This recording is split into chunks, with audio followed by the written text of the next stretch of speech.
Hello and welcome to study 24 HR। तो स्वागत है आप सभी का हमारे आज के हिस्ट्री के सेशन में। तो लास्ट सेशन के में हमने हिस्ट्री के जो पढ़ा था वो पढ़ रहे थे हम लोग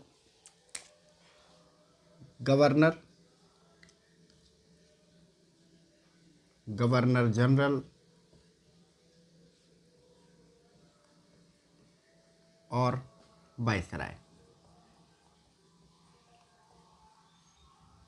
ठीक है, और हमने ये पढ़ लिया था कि भाई किस तरह से जो अंग्रेज हैं, ईस्ट इंडिया कंपनी है, वो बंगाल की सत्ता पर कब्जा करते हैं प्लासी का युद्ध और बक्सर के युद्ध के माध्यम से, और बहुत सारे अधिकार जो है मुगल बादशाह से ले लेते हैं उसको हरा के। रॉबर्ट क्लाइव जो है बंगाल का पहला गवर्नर बनता है, ऑथराइज सोवराइन। इसके बाद कैसे पोस्ट ऑफिस आता है, कैसे वॉरेन हेस्टिंग्स आता है और उसको दिक्कतों का सामना करना पड़ता है, कैसे ब्रिटिश गवर्नमेंट अपना कंट्रोल स्थापित करने की कोशिश करती है ईस्ट इंडिया कंपनी के कामों के ऊपर। फिर हमने लॉर्ड कॉर्नवालिस को भी डिस्कस किया, जिसमें हमने पढ़ा कि भाई कैसे लॉर्ड कॉर्नवालिस जो अपनी बातें मनवा के आता है ब्रिटिश गवर्नमेंट से अपनी टर्म एंड कंडीशन पे, कैसे जो है भू राजस्व व्यवस्था को लागू किया जाता है और कैसे जो तृतीय आंग्ल मैसूर युद्ध लड़ा जाता है और टीपू सुल्तान को हरा के उसका आधा राज्य ले लिया जाता है। अब जो 1793 है उसमें कॉर्नवालिस जा चुका है। 1794 में एक नया गवर्नर आता है जिसका नाम है सर जॉन सोर। ठीक है, ये रहे 1794 से लेके 1798 तक। ठीक है, तो इनका जो काल था वो बड़ा शांति का काल था। शांति का काल से मतलब ये नहीं है कि मतलब जो ब्रिटेन है, ईस्ट इंडिया कंपनी है, उसने प्रताड़ना देनी बंद कर दी हम लोगों को, बट ये था कि कोई मेजर युद्ध नहीं हुआ, कोई मेजर चेंज करने की कोशिश नहीं की उसने। उसने सिर्फ एक काम किया, हस्तक्षेप की नीति अपनाई।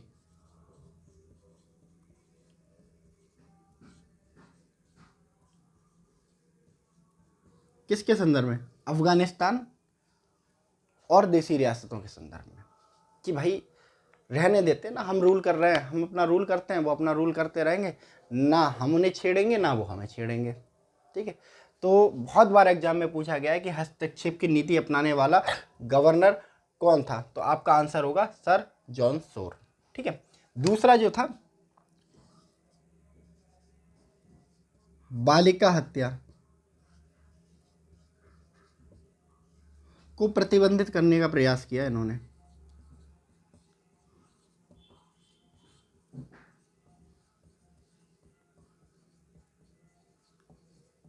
प्रयास किया, ठीक, हालांकि प्रयास असफल रहा, लेकिन हाँ एक अच्छा कदम था जो इस चीज़ को प्रतिबंधित करने का प्रयास किया गया। तो सर जॉन सोर के बारे में जब भी आपसे पूछा जाएगा तो इनके नाम सिर्फ 2 अचीवमेंट हैं। हस्तक्षेप की नीति अपनाई इन्होंने रियासतों और अफगानिस्तान के संदर्भ में, और बालिका हत्या को हतोत्साहित करने का प्रयास किया, प्रतिबंधित करने का प्रयास किया। ठीक है, याद रखिए सर जॉन सोर में सिर्फ इतना ही है। ठीक है, मैंने पिछली बार भी कहा था कि अब जो गवर्नर जनरल आएंगे उसमें मोस्टली क्या है, छोटे छोटे गवर्नर या गवर्नर जनरल होंगे। ठीक है, कुछ ही 2-4 चंद गवर्नर जनरल हैं जो जिनकी अचीवमेंट ईस्ट इंडिया कंपनी के लिहाज से काफ़ी बड़ी हैं, तो उनको डीप में डिस्कस करेंगे। चलिए, तो सर ये सर जॉन सोर थे, इसका स्क्रीनशॉट आप लोग ले सकते हैं।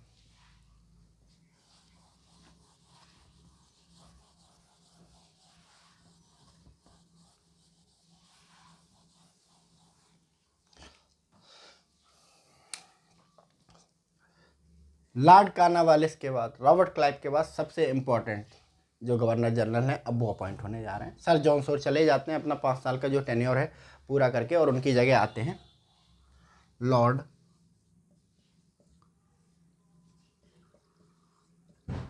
वेलेजली। ठीक है, टेन्योर रहता है इनका 1799 से 1805 तक। ठीक है, काफ़ी चेंजेज हुए और इंडिया पर या इंडियन टेरिटरीज पर जो ब्रिटेन की पकड़ है मजबूत बनाने में एक अहम भूमिका निभाता है ये गवर्नर जनरल। ठीक है, इनकी पहली अचीवमेंट जो थी, इन्होंने सहायक संधि लागू करने की कोशिश की। अब ये सहायक संधि क्या है? सहायक संधि हुआ करती थी, भाई बन जाओ हमारे मित्र दोस्त, ठीक है, हमारे सहायक बन जाओ। ये जाते थे देसी राजाओं के साथ, उनको ये प्रपोजल देते थे सहायक संधि का।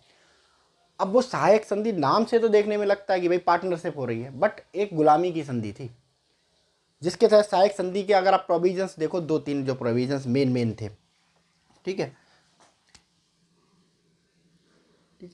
सहायक संधि के तहत कहते थे कि हमारे दोस्त बन जाओ, कोई तुम पर अटैक नहीं करेगा, क्योंकि तुम्हारी सुरक्षा की जिम्मेदारी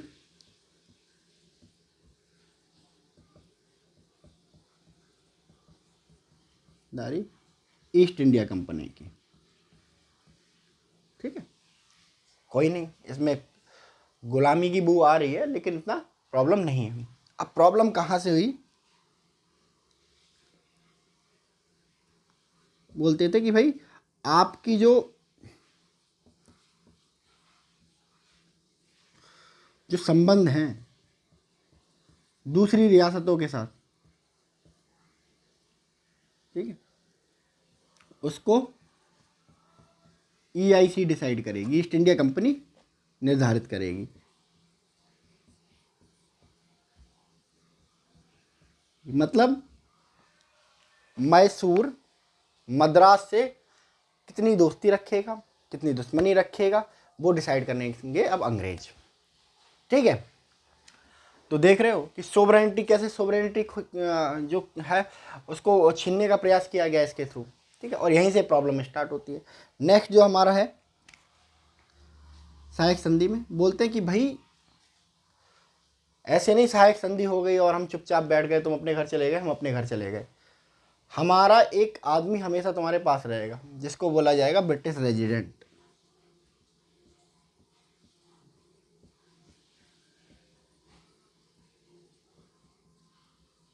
ब्रिटिश रेजिडेंट की नियुक्ति, जो जो रियासतें सहायक संधि स्वीकार कर रही थी, उनके यहाँ एक ब्रिटिश रेजिडेंट की नियुक्ति होती थी। ठीक है, और ये ब्रिटिश रियासत जो है अपनी एक सेना की छोटी टुकड़ी के साथ रहता था, और अगर बड़ी रियासतों के साथ जब भी सहायक संधि होती थी, तो ब्रिटिश रेजिडेंट के लिए एक अलग सेपरेट एरिया उस रियासत में दिया जाता था, जहाँ सिर्फ अंग्रेजी हुकूमत का नियंत्रण होता था, ईस्ट इंडिया कंपनी का नियंत्रण होता था, ब्रिटेन का नियंत्रण होता था। वो उस राजा के, उस देसी रियासत के नियंत्रण से बिल्कुल बाहर थी। ठीक है, तो ये 3 कंडीशन थी सहायक संधि की। ठीक है, अब ये सहायक संधि कम गुलाम संधि ज़्यादा लग रही है, ठीक है, लेकिन कुछ लोगों ने इसको स्वीकार किया। तो सहायक संधि स्वीकार करने वाली पहली 3 रियासतें, हैदराबाद, मैसूर, तंजौर। ठीक है, हैदराबाद, मैसूर और तंजौर ने सबसे पहले सहायक संधि को स्वीकार किया।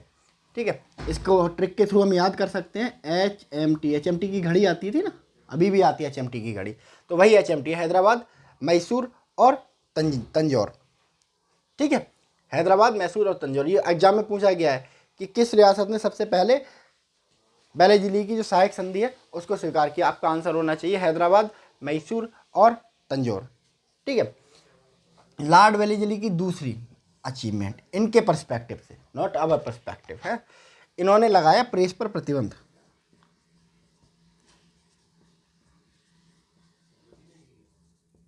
प्रेस पर लगा दिया इन्होंने प्रतिबंध, कि मान लो कोई अखबार अगर छपता है, ठीक है, तो उसमें क्या छपेगा, कितना छपेगा, ब्रिटिश गवर्नमेंट की कितनी अच्छाई छपेगी, कितनी बुराई छपेगी, अब ये डिसाइड करेगी भाई बेलेजिली की प्रेस पर प्रतिबंध वाली एक्ट। ठीक है, बेलेजिली डिसाइड करेगा, बेलेजिली और उसकी एडमिनिस्ट्रेशन डिसाइड करेगा कौन सा अखबार छपेगा, कौन सा अखबार नहीं छपेगा। ठीक है, नेक्स्ट, कोलकाता में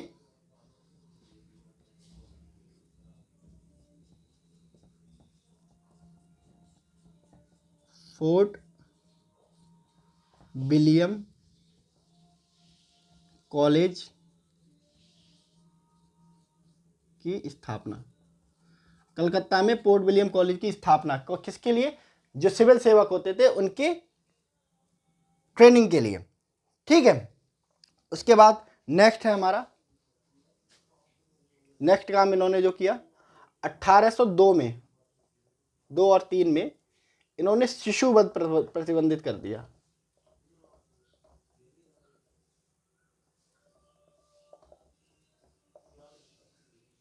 ठीक है, एक प्रथा होती थी, है ना, शिशुओं का वध कर दिया जाता था, कन्याओं का वध कर दिया जाता था, तो उस शिशुवध को प्रतिबंधित करने का प्रयास इन्होंने किया।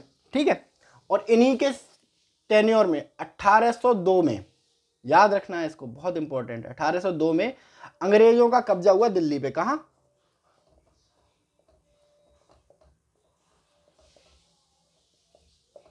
कहां? दिल्ली पे। ठीक है, और रेजिडेंट नियुक्त हुआ जिसका नाम था ऑक्टर लोनी। तो ये बेलेजिली की अचीवमेंट थी। अगर आप चाहते हैं कि एक आपके दिमाग में माइंड मैप रहे तो आप इसका स्क्रीनशॉट ले लेते हैं। मैं बोर्ड से हट जाता हूं, आप इसका स्क्रीनशॉट ले लीजिए। ठीक, चलिए, तो लॉर्ड वेलेजली बहुत इंपॉर्टेंट है, क्वेश्चन मोस्टली यहाँ से पूछा जाता है, तो इसको याद रखेंगे। लॉर्ड वेलेजली कब आया? 1799 में आया, से 1805 तक रहा, 1805 तक रहा। सबसे बड़ी अचीवमेंट इसकी क्या थी भाई? सहायक संधि। सहायक संधि क्या कहती थी कि भाई हमारे साथ मिलके रहो, हम आपको देंगे सुरक्षा, सिक्योरिटी।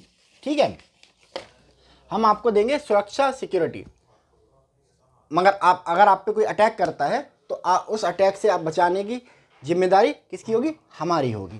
ठीक है, नेक्स्ट ये कहता है कि भैया आपके जो संबंध हैं, कि आप किस देश से, किस रियासत से कितने संबंध रखते हो, किससे दुश्मनी रखते हो, किससे दोस्ती रखते हो, अब डिसाइड करेंगे अंग्रेज। जिसकी अंग्रेजों से दुश्मनी उसकी आपसे दुश्मनी, और जिसकी अंग्रेजों से दोस्ती उसकी आपसे दोस्ती। ठीक है, बहुत सिंपल। उन्होंने कहा कि भाई जो इस संधि के तहत हमारा एक बंदा रहेगा आपके पास। ठीक है, वो देखेगा ना कि तुम सही से सहायक बने हुए हो या हमारे खिलाफ कॉन्स्पिरेसी कर रहे हो। इसका नाम होगा ब्रिटिश रेजिडेंट। आपके इसमें रहेगा, रियासत में रहेगा, अपनी एक सेना की टुकड़ी के साथ रहेगा, और आप पर नज़र रखेगा, और आपको समय समय पर संबंधों के बारे में सलाह देगा। ठीक है, बड़ी रियासतें जो होंगी एक पार्टिकुलर एरिया इनके लिए डिफाइन कर देंगी जो ब्रिटिश कंट्रोल एरिया कहलाएगा। ठीक है, इसके अलावा सहायक संधि जिन्होंने स्वीकार की वो 3 रियासतें कौन सी थी? Hyderabad, Mysore, Tanjore. HMT, HMT is the trick. ठीक है, इसके अलावा प्रेस पर प्रतिबंध लगाने वाला पहला गवर्नर, ठीक है, जिसने प्रेस पर प्रतिबंध लगाया, तो आपका आंसर होगा लॉर्ड वेलेजली, प्रेस पर प्रतिबंध लगाया। ठीक है, कोलकाता में फोर्ट विलियम कॉलेज की स्थापना किसने की? लॉर्ड वेलेजली ने की थी। फोर्ट विलियम कॉलेज की स्थापना लॉर्ड वेलेजली ने की थी। किसके लिए? सिविल सेवकों के प्रशिक्षण के लिए। चलिए नेक्स्ट, 1802-3 में शिशुवध प्रतिबंध। बालिकाओं को पहले मार दिया जाता था। ठीक है, बालिका मतलब बेटी पैदा हुई है घर में तो उसको, उसका पैदा होना एक अभिशाप माना जाता था और उनको मार दिया जाता था। तो इस शिशुवध को प्रतिबंधित करने का प्रयास किया लॉर्ड वेलेजली ने 1802 और 3 में, और सफल भी हुए उसमें। ठीक है, 1802 में फाइनली अंग्रेजों का दिल्ली पर होता है कब्जा, और सहायक संधि थोप दी जाती है दिल्ली के ऊपर भी। जब सहायक संधि थोपी जाएगी तो एक रेजिडेंट भेजा जाएगा। जो रेजिडेंट भेजा गया वो ऑक्टर लोनी। SSC में ये क्वेश्चन पूछा गया है कि दिल्ली का पहला रेजिडेंट कौन था, तो आपका आंसर होगा ऑक्टर लोनी। ठीक है, तो ये लॉर्ड वेलेजली है। चलिए,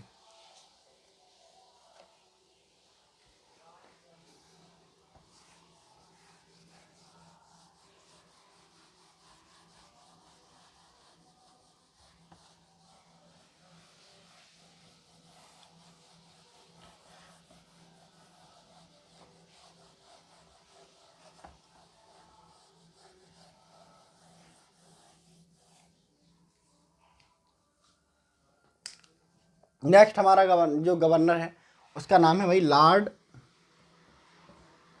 मिंटो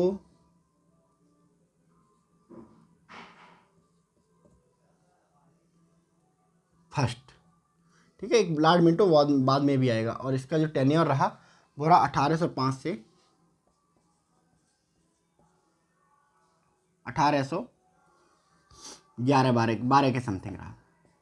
ठीक है, बहुत ज़्यादा डेवलपमेंट नहीं हुई।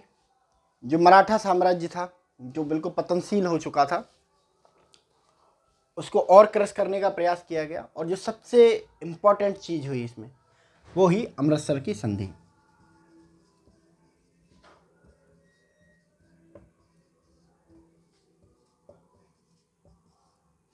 ठीक है, 1809 में किसके बीच में?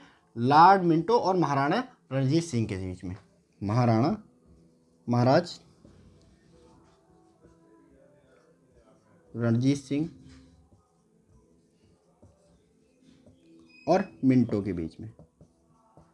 ठीक है, अमृतसर की, यानी कि मराठाओं के बाद जो सबसे पावरफुल जो साम्राज्य जो उभर रहा था पावरफुल साम्राज्य के रूप में, उसको क्रश कर दिया अमृतसर की संधि के थ्रू। तो आपसे पूछा जाएगा, तीनों तरह के क्वेश्चन पूछे गए हैं भाई, कि अमृतसर की संधि किस किस के बीच में हुई थी? तो महाराणा रणजीत सिंह और लॉर्ड मिंटो के बीच में हुई थी। और अमृतसर की संधि कब हुई? तो आपका आंसर होगा 1809।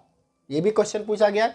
और अमृतसर की संधि किस गवर्नर के काल में हुई? तो आपका आंसर होगा लॉर्ड मिंटो।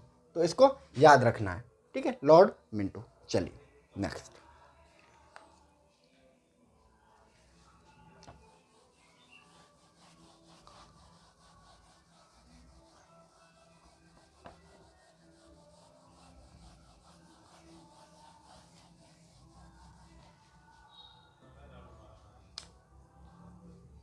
नेक्स्ट है हमारा लॉर्ड हास्टिंग्स,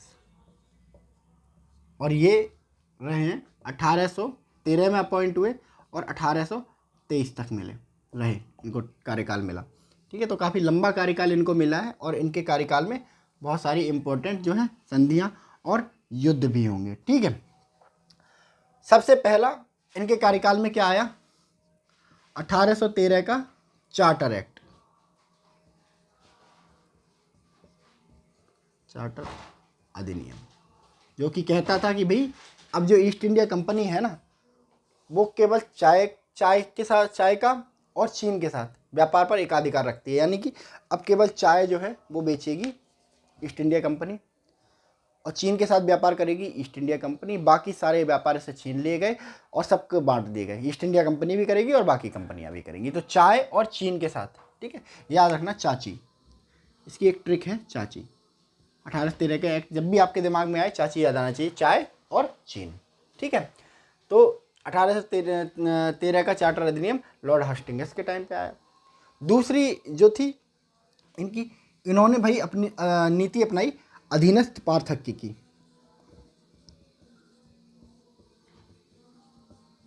अधीनस्थ पार्थक्य की,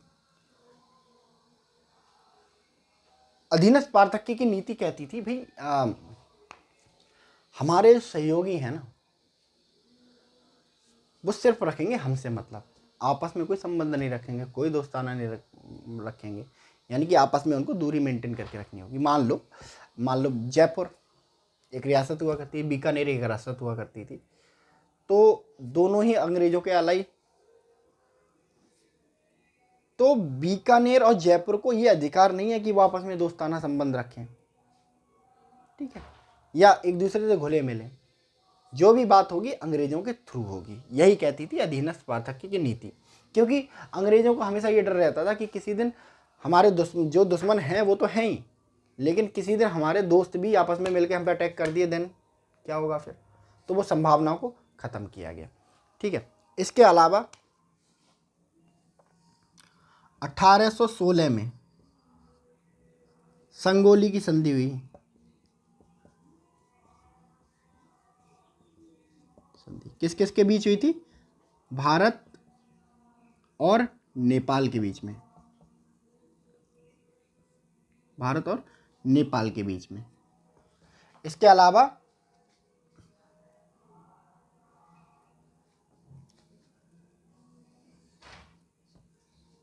तृतीय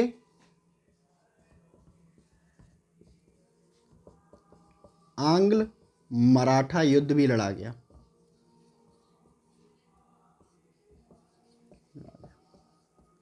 और फाइनली मराठों का जो साम्राज्य है वो ख़त्म कर दिया गया, है ना। और उनकी जो मराठे हैं, उनके जो वंशज थे, उनको पेंशन देके कानपुर बिठूर में भेज दिया गया।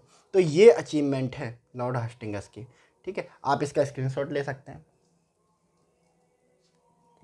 तो लॉर्ड हस्टिंगस के बारे में अगर हम बात करें तो लॉर्ड हस्टिंगस कब आए थे? 1813 से लेके 1823 तक इंडिया में रहे। इन्हीं के टाइम में सबसे पहले जो हुआ 1813 का चार्टर अधिनियम आया, जिसके तहत ईस्ट इंडिया कंपनी को चाय और चीन के साथ छोड़कर सारे उसके व्यापारिक एकाधिकार छीन लिए गए। यानी कि सिर्फ चाय और चीन के साथ व्यापार करने पर अब उस पर एकाधिकार रह गया था। तो चार्टर अधिनियम इनके टाइम पे आया। पूछा गया है कि 1813 का चार्टर अधिनियम के समय भारत का जो गवर्नर था, बंगाल का जो गवर्नर था, वो कौन था? तो लॉर्ड हास्टिंगस। अधीनस्थ पार्थक्य की नीति किसने अपनाई? बहुत बार पूछा गया ये क्वेश्चन। अधीनस्थ पार्थक्य की नीति किसने अपनाई? लॉर्ड हास्टिंगस ने। हस्तक्षेप की नीति किसने अपनाई थी? अभी हमने पढ़ा था, सर जॉन सोर ने। और अधीनस्थ पार्थक्य की नीति लॉर्ड हास्टिंगस ने। ठीक है, इसके अलावा जो मेजर 1816 की जो संगौली की संधि है वो किसके काल में हुई थी? लॉर्ड हस्टिंगस के काल में हुई थी। किसके इसके बीच हुई थी? भारत और नेपाल के बीच में हुई थी। तृतीय आंग्ल मराठा युद्ध लड़ा गया। ठीक है, अब मराठा क्या थे? मराठा ऑलमोस्ट ख़त्म हो चुके थे। ठीक है, जो मराठा पावर थी वो ऑलमोस्ट ख़त्म हो चुकी थी, लेकिन एक डर था। मराठाओं की छापामार युद्ध वाली कला से हमेशा से डर था। तो अंग्रेज बस बहाना ढूंढ रहे थे कि एक बहाना मिले और हम इस पूरे एम्पायर को वाइप आउट कर दें। ठीक है, उन पर आरोप लगाया गया मराठाओं पर कि भाई पिंडारियों का साथ दे रहे हैं, पिंडारियों का साथ ले रहे हैं। ठीक है, तो पिंडारियों के दमन का बहाना लेकर इनको कर दिया गया वाइप आउट। और इनके जो मराठाओं के जो वंशज थे, राज परिवार के लोग थे, उनको पेंशन देकर भेज दिया गया। तो ये लॉर्ड हस्टिंगस था। ठीक है, स्क्रीनशॉट ले लेंगे आप इसका। चलिए नेक्स्ट।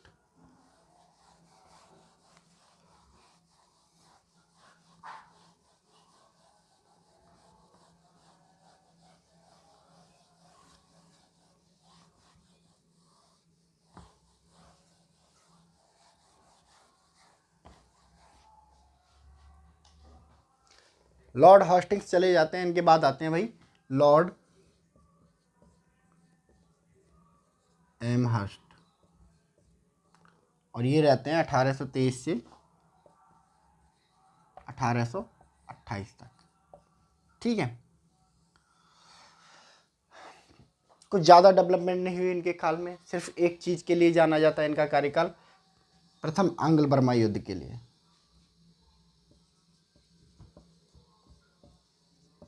आंग्ल बर्मा युद्ध के लिए जाना जाता है। ठीक है, जो हुआ था 1824 में। ठीक है, कोई रिजल्ट नहीं निकला इसका। बाद में यानदेबू की संधि की गई, यानदेबू की संधि की गई 1826 में। तो ये दो चीज़ हैं आपको याद रखनी है। प्रथम आंग्ल बर्मा युद्ध किसके काल में हुआ था? ये हुआ था लॉर्ड एमहर्स्ट के काल में। और यानदेबू की संधि किसके साथ किसके काल में हुई थी? एमहर्स्ट के काल में। किसके बीच में हुई थी? अंग्रेजों और आज का जो म्यांमार है उसके काल में हुई थी। तो इसको याद रखेंगे। यानदेबू की संधि 1826 में हुई, लॉर्ड एमहर्स्ट के काल में। और किसके किसके बीच हुई? अंग्रेजों और म्यांमार के बीच में हुई। ठीक है, प्रथम आंग्ल बर्मा युद्ध भी इन्हीं के टाइम पर लड़ा गया। ठीक है, ये एमहर्स्ट थे। छोटे से छोटा सा था। चलिए next.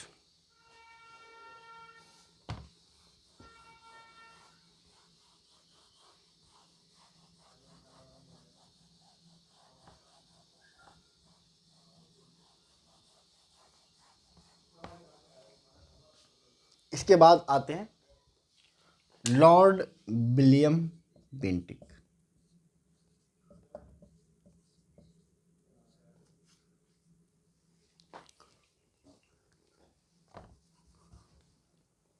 Lord William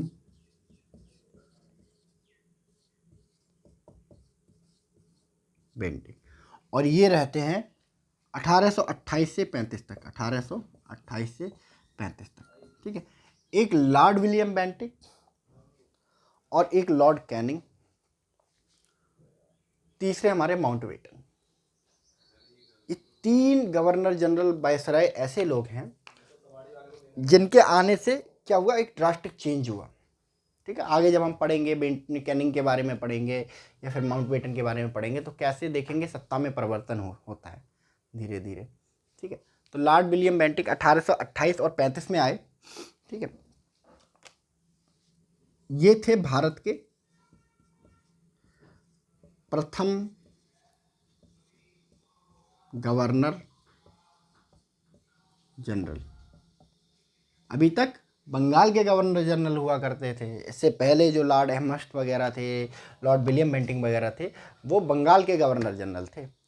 Lord William Bentinck ऐसे पहले व्यक्ति थे जिनको भारत का प्रथम गवर्नर जनरल कहा गया, तो इसको याद रखेंगे, बहुत इंपॉर्टेंट है। भारत के प्रथम गवर्नर किस एक्ट के थ्रू भाई, 1833 में एक एक्ट आया, चार्टर अधिनियम।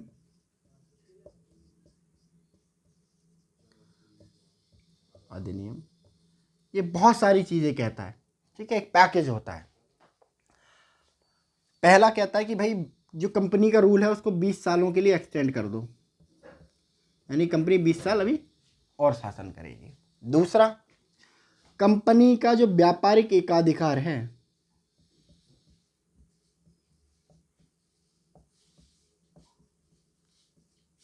वो खत्म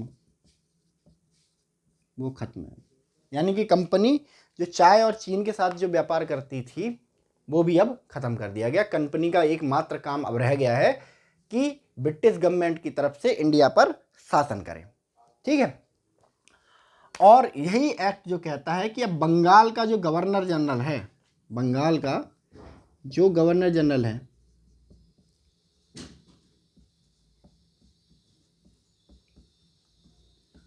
वो अब भारत का गवर्नर जनरल बनेगा, भारत का गवर्नर जनरल बन गया। और इसी अधिनियम के तहत लॉर्ड विलियम बेंटिक को भारत का प्रथम गवर्नर जनरल कहा गया। ठीक है, तो ये मेजर डेवलपमेंट आप याद रखेंगे। इसके अलावा 1829 में 1829 में क्या करा इन्होंने, सती प्रथा निषेध कर दिया,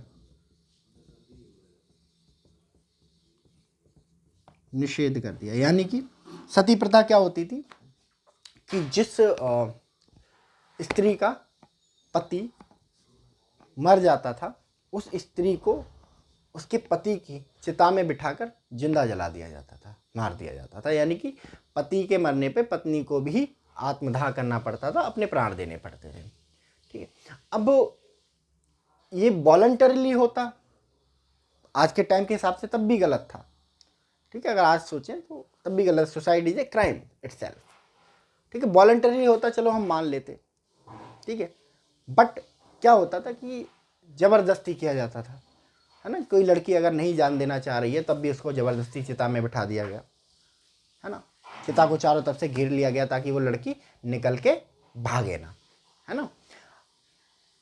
इसके अलावा प्रॉब्लम क्या होती थी कि पहले उस टाइम पे जो जमींदार वगैरह लोग थे या बड़े बड़े लोग थे, 60 65 उम्र की मतलब उम्र है और शादी कर रहे हैं एक यंग लड़की से जिसकी उम्र मात्र 25-26 साल है। अब जो 60-65 साल वाला पर्सन है वो तो भाई 4-5 साल बाद ऑलमोस्ट डेड मर जाएगा वो। ठीक है, बट वो लड़की उसने अपनी ज़िंदगी भी नहीं जी है। ठीक है, उस लड़की को जिसने अपनी ज़िंदगी में अभी कुछ देखा भी नहीं है उसको जान देनी पड़ती थी, क्योंकि एक कुरीति थी भाई कि आप पति के मरने पे पत्नी का कोई जिंदगी जीवन मतलब इस दुनिया में कुछ नहीं रह जाता, इसलिए पत्नी को भी मर जाना चाहिए। तो एक क्रूर प्रथा थी, है ना। हालांकि लोगों ने विरोध भी किया इसका कि विरोध इसलिए भी किया कि भाई हम भारत के लोग हैं, हमारी प्रथाएं हम बंद करेंगे, who are you to stop it, है ना। बट करा गया और एक कमेंडेबल काम था। ठीक है, इसमें इसकी हेल्प कर किसने प्रोत्साहित किया, लॉर्ड विलियम बेंटिक को कोई सपने थोड़े नहीं आ गए थे कि चलो सती प्रथा निषेध कर देते हैं। अंग्रेज तो उल्टा डरते थे कि हम रूल करने को मिल रहा है, पैसा निकालने आए हैं, पैसा निकालते हैं इंडिया से और जाते हैं, हमें क्या पता, तुम लड़की जलाओ लड़का जलाओ, हमें क्या फर्क पड़ता है। तो सती प्रथा निषेध, सती प्रथा हो रही थी, लॉर्ड विलियम बेंटिक जब आया था तब भी हो रही थी, बट निषेध किया गया किसके कहने पर? राजा राम मोहन राय, उन्होंने प्रोटेस्ट किया कि इसको ख़त्म करो, राजा राम मोहन रॉय। ठीक है, हाँ।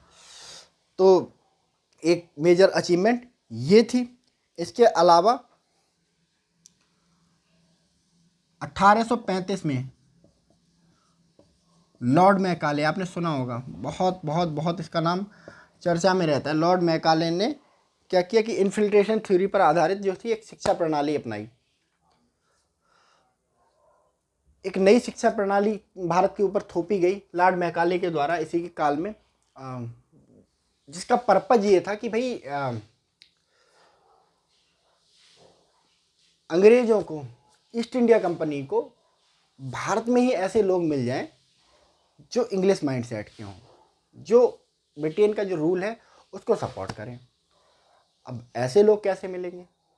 उन्होंने कहा कि भाई एक ऐसा वर्ग तैयार करो जिन्हें अपने हिसाब से, ब्रिटिश कल्चर के हिसाब से पढ़ाओ लिखाओ। जब ब्रिटिश कल्चर के हिसाब से पढ़ाओगे लिखाओगे तो भाई वो तो ब्रिटिश की बुराई बड़ाई ही करेगा ना, ब्रिटेन के लिए काम करेगा। ठीक है, उनको बताओ इस शिक्षा प्रणाली के तहत कि तुमको हमने कॉलोनाइज करके नहीं रखा है, तुम्हें गुलाम बना के नहीं रखा, हम तुम्हें सुधारने आए। तो इस तरह की शिक्षा प्रणाली लॉर्ड मैकाले ने इस काल में लागू करने की कोशिश की और लागू की भी गई।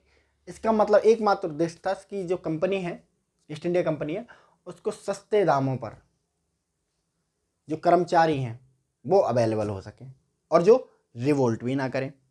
ठीक है, इसके अलावा कलकत्ता में एक मेडिकल कॉलेज बनाया है। कॉलेज कहाँ? कलकत्ता में। ठीक है, लॉर्ड विलियम बेंटेक ने। ठीक है, और 1830 में ठगी प्रथा का अंत किया। ठीक है, कर्नल स्लीमेन की मदद से। ठीक है, तो ये लॉर्ड विलियम बेंटिक के अचीवमेंट है, इनको याद रखेंगे। लॉर्ड विलियम बेंटिक का सबसे बड़ा क्यों याद किया जाता है? भारत के प्रथम गवर्नर जनरल थे ये। ठीक है, 1833 का चार्टर अधिनियम इनके टाइम पे पारित किया गया, जिसमें क्या था, कंपनी का जो शासन है वो 20 साल के लिए बढ़ा दिया गया, 20 साल कंपनी अभी और रूल करेगी। ठीक है, व्यापारिक एकाधिकार को खत्म कर दिया गया कि ईस्ट इंडिया कंपनी जो चाय और चीन का के साथ जो व्यापार करती थी अब वो भी नहीं करेगी। कंपनी का एकमात्र काम है ब्रिटिश गवर्नमेंट के बिहाफ पे कंट्रोल करे किसको? इंडियन टेरिटरी को। ठीक है, थर्ड जो पॉइंट इसका कहता था वो कहता था बंगाल का गवर्नर जनरल है वो भारत का गवर्नर जनरल कहलाएगा। ठीक है, इसके अलावा 1829 में राजा राम मोहन राय की अपील पर सती प्रथा को निषेध किया गया इन्हीं के कालखंड में। इसके अलावा 1835 में लॉर्ड मैकाले ने एक नई शिक्षा प्रणाली भारत पर थोपने का प्रयास किया, जो इन्फिल्ट्रेशन थ्योरी पर आधारित थी, जो कहती थी कि ब्रिटिश माइंडसेट के लोग इंडिया में ही तैयार किए जाएं, जिससे ब्रिटेन को, ईस्ट इंडिया कंपनी को भारत के अंदर सस्ते दामों पर ब्रिटिश माइंडसेट के कर्मचारी उपलब्ध हो सकें। ठीक है, इसके अलावा 1830 में ठगी प्रथा का अंत किया गया। ठीक है, ठगी प्रथा एक बहुत क्या था कि लोगों को बर्बाद करने वाली प्रथा थी। ठीक है, और इस ठगी प्रथा का शिकार जो थे अंग्रेज भी हो जाते थे। तो लॉर्ड विलियम बेंटिक इससे बहुत ज़्यादा परेशान था, तो उसने कर्नल स्लीमेन को अपॉइंट किया कि जाओ और ठगी प्रथा का अंत करो। तो 1830 में ठगी प्रथा का अंत किया गया कर्नल स्लीमेन के नेतृत्व में। ठीक है, तो ये लॉर्ड विलियम बेंटिक था। आप इसका स्क्रीनशॉट ले सकते हैं। लीजिए, मैं हट जाता हूँ।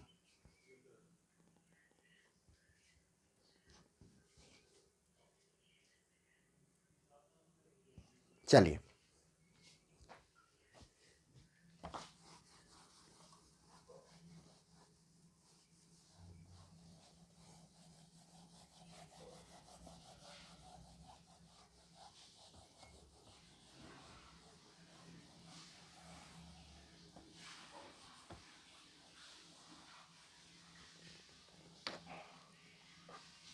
नेक्स्ट है हमारा चार्ल्स मेटकॉफ। 1835 से 1836, बहुत शॉर्ट टाइम के लिए ये गए और इनको चार्ल्स मेटकॉफ को 1 साल के लिए रहे, लेकिन 1 साल में इन्होंने जो करने का प्रयास किया, इसकी वजह से इनको याद किया जाता है। ठीक है, इनको कहा जाता है चार्ल्स मेटकॉफ को प्रेस का मुक्तिदाता।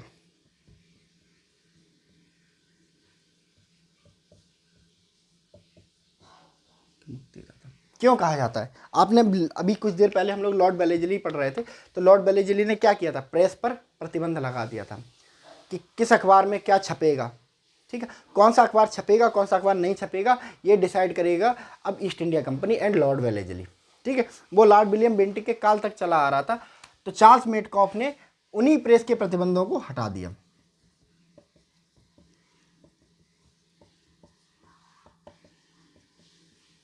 को हटा दिया। ठीक है, इसी कारण इनको प्रेस का मुक्तिदाता कहा जाता है। एग्जाम में बहुत बार डिफरेंट एग्जाम में बहुत बार पूछा गया है कि किसको प्रेस के मुक्तिदाता के का जो टाइटल है वो दिया गया है, किसको प्रेस का मुक्तिदाता कहा जाता है। तो आपका आंसर होगा भाई चार्ल्स मेटकॉफ। चलिए नेक्स्ट।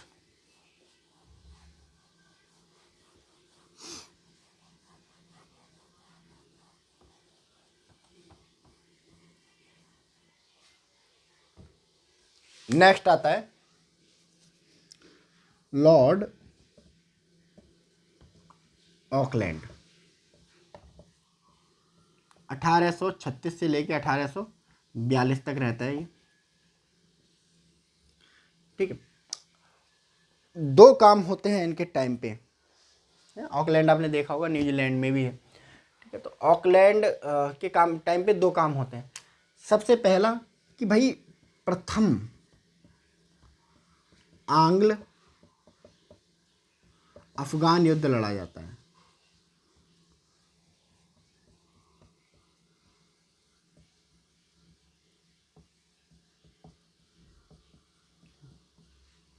आपने पढ़ा होगा सर जॉन सोर, अभी हम कुछ देर पहले पढ़ रहे थे, उसने हस्तक्षेप की नीति अपनाई थी। उसने कहा भी अफगानिस्तान से रहो दूर। ठीक है, लेकिन ऑकलैंड साहब आए, इन्होंने सबसे पहला पंगा जो था अंग्रेजों से ही लिया, अफगानों से ही लिया। ये पहला आंग्ल अफगान युद्ध लड़ा गया। बहुत बुरी हार हुई अंग्रेजों की, इतनी बुरी हार हुई कि लग रहा था कि अब ये चले जाएंगे। जैसे तैसे रेस्क्यू किया है बस मतलब अंग्रेजों ने खुद को। ठीक है, अंग्रेज हार गए। ठीक है, जैसे तैसे जान बचा के भागे हैं वहाँ से। तो प्रथम प्रथम आंग्ल अफगान युद्ध लड़ा गया था ऑकलैंड के समय में। इसके अलावा जो आधुनिक जीटी रोड है,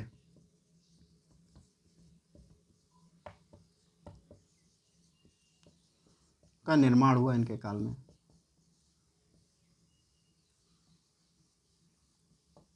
इनके काल में। ठीक है, लॉर्ड ऑकलैंड 1836 से 1842 तक रहे। दो अचीवमेंट मात्र इनकी। प्रथम आंग्ल अफगान युद्ध इनके टाइम पे लड़ा गया। ठीक है, बुरी हार हुई अंग्रेजों की। ठीक है, अंग्रेजों का जो शासन था इंडिया में चरमरा गया बिल्कुल। उसके अलावा आधुनिक जीटी रोड का निर्माण भी हुआ। ठीक है, चलो इसका भी स्क्रीनशॉट आप ले लो।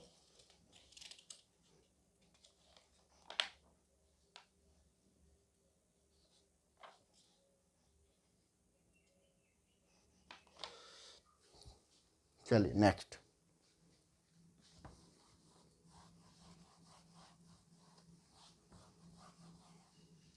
आपके नेक्स्ट हैं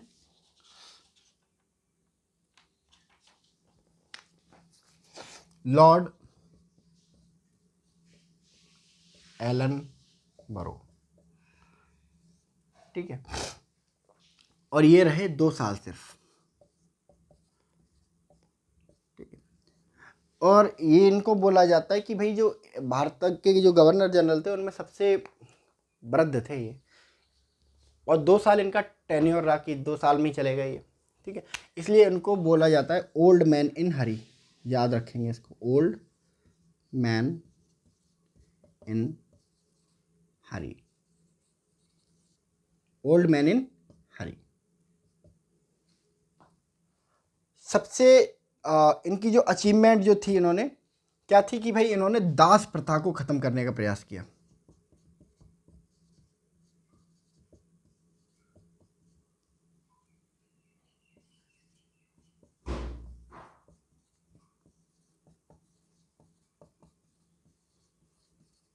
दास प्रथा को ख़त्म करने का प्रयास किया। दास प्रथा जो चलती थी कि भाई जो स्लेव रखे जाते थे पूरी पूरी लाइफ के लिए, एक बार जो स्लेव बन गया पूरी पूरी लाइफ के लिए स्लेव रहता था, उस दास प्रथा को इन्होंने ख़त्म करने का प्रयास किया।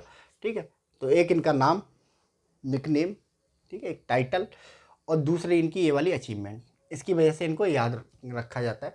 तो याद रखेंगे, लॉर्ड एरनबरो कब से 1842 से 1844 तक रहे, बहुत जब बुजुर्ग थे, प्लस कम साल के लिए आए थे, इसलिए इनको बोला गया ओल्ड मैन इन हरी। ठीक है, दास प्रथा को ख़त्म करने का इन्होंने प्रयास किया। तो ये 2 अचीवमेंट हैं इनके नाम पे। चलिए इसका स्क्रीनशॉट ले लीजिए।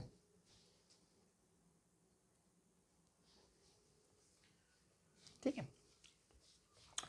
तो ये आपके 1844 तक जो है गवर्नर जनरल हमने कर लिए। ठीक है, अगले सेशन में हम लोग बढ़ेंगे लॉर्ड हॉर्डिंग की तरफ, लॉर्ड डलहौजी की तरफ, लॉर्ड कैनिंग की तरफ, और फिर मिंटो और बाई माउंटबेटन तक जाने की कोशिश करेंगे। ठीक है, तो इन गवर्नर जनरल्स को, खास करके लॉर्ड वेलेजली है ना, और जो छोटी छोटी अचीवमेंट वाले लोग हैं, लॉर्ड एलनबरो, इनको आप एक बार अच्छे से रिवाइज करेंगे। ठीक है, और बाकी रीजनिंग वगैरह की प्रैक्टिस आप साथ में करते रहिएगा। ठीक है, और हंसते रहिए, मुस्कुराते रहिए। तब तक के लिए थैंक यू वेरी मच।